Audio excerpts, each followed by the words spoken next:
বিশ্বব্যাপী তার খুব নামধাম, এত কিছু সে অর্জন করলো, কিন্তু যখন দেশের রাষ্ট্রভার দায়িত্ব নিল, যখন রাষ্ট্রভারটা হাতে নিল, এই রাষ্ট্র পরিচালনার দায়িত্ব নিয়ে চরম ব্যর্থতার পরিচয় দিয়েছে।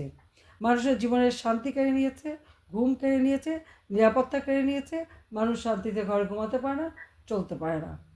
তার ক্ষমতা লিপ্সাই না, তার অর্থ লিপ্সাটাও অনেক প্রবল। আমি একটা তথ্য আপনাদেরকে দিতে চাই। আমাদের এই নোবেল লরেট, উনি নোবেল প্রাইজ পেয়েছেন, খুব ভালো কথা। তো উনি কি কোনো কতগুলি প্রশ্নের উত্তর দেবেন আমাদেরকে? আমরা যদি সেই প্রশ্নগুলি করি, সেই উত্তরগুলি আমরা তার কাছে চাই। যে তার যে এত টাকা, যা দেশে বিদেশে সে সমানে খরচ করছে, এই টাকাগুলি সে কোথায় পেল? সেটা একটা প্রশ্ন।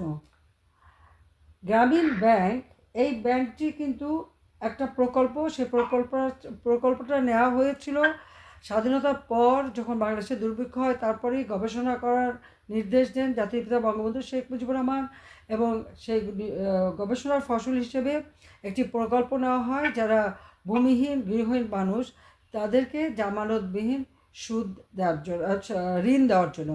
জামানতবিহীন ঋণ দেবে, মোটেই সেখানে উচ্চ হারে সুদের কথা বলা নাই, যে মানুষ যেন নিজের পায়ে দাঁড়াতে পারে। আর সেই প্রকল্পটাকেই 1983 সালে গ্রামীণ ব্যাংক অধ্যাদেশ জারি করা হয়, যেটা তখন জেনারেল এরশাদ ক্ষমতায়।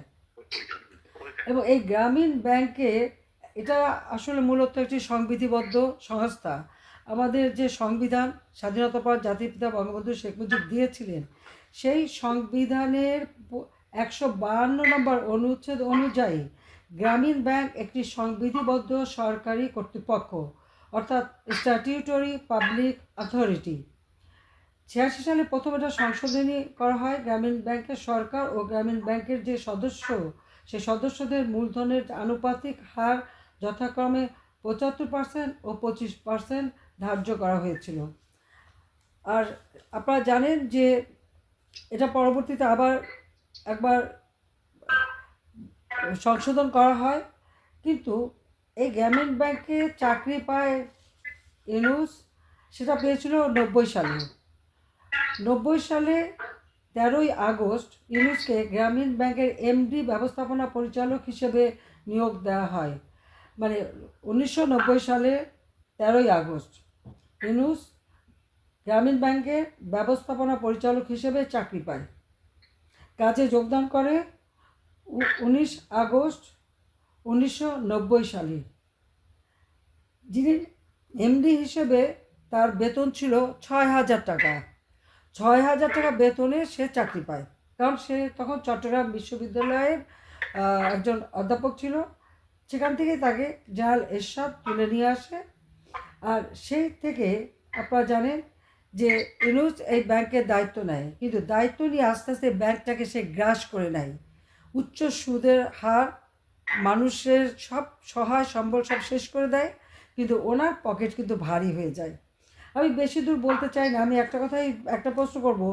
2023 সালে ইউনূসের 3 ব্যাংকে যে টাকা, সেখানে বিশেষ করে একটি ব্যাংক, যেটা তার ব্যক্তিগত ব্যাংক হিসেবে সবাই জানে, সেখানে 118,76,76,308 কোটি টাকা ছিল। এই 118 কোটি টাকা তিনি কোথায় পেলেন? এছাড়াও কিছুদিন আগে 2023 সালের শেষের দিকে একটা চেক আমার হাতে আসে। তখন দেখা গেল যে সেই চেকটা BFIU এটা তদন্ত করে, এবং সেটা দেখা গেলো সেটা ইউনূসের ব্যক্তিগত চেক। ব্যক্তিগতভাবে টাকা রাখে। যখনই সে টের পেল যে টাকার খোঁজ নেওয়া হচ্ছে, তখন সে ইউনূস ফাউন্ডেশন নামে একটা ফাউন্ডেশন করে, সেখানে ফিক্সড ডিপোজিট করে দেয়, যদিও সেই ফাউন্ডেশনটা কোনো রেজিস্ট্রেশন নাই। এছাড়াও প্রায় 8 কোটি টাকা, তাছাড়া বিভিন্ন ব্যাংকে তার বিভিন্ন টাকা রয়েছে। তাছাড়া 2006 থেকে 8 ইউনূসের 47,89,96,652 টাকা ছিল।